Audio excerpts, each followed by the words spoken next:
Welcome to McPlum, simple solutions served daily. You'll start by powering the Vivitar reader and connecting it to your computer or device. Make sure the port matches the included cable. Once connected, inspect the SD card type, SD, SDHC, or SDXC, because compatibility matters for capacity and file system. Then, orient the card with the label toward you, contacts facing down, and slide it straight into the slot until you feel a soft click. This ensures proper contact without bending pins. Once done inserting the card, wait for your computer to detect the Vivitar reader. Windows will show a removable drive, Mac will mount it on the desktop, and many phones will show a USB storage notification. Next, open your File Manager or Photo Import app and select the reader's drive. This lets you preview folders and thumbnails.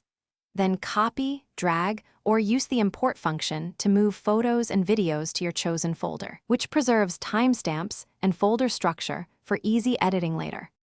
To finish, always safely eject or unmount the Vivitar reader from your operating system before removing the SD card. This prevents file corruption by flushing cached writes. If the reader isn't recognized, try a different USB port, test the cable or adapter, or connect to another computer to isolate the issue. If files show read errors, test the card in the camera.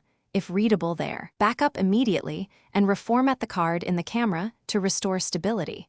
Only reformat after you've secured your data. Thanks for watching. Stay juicy and subscribe.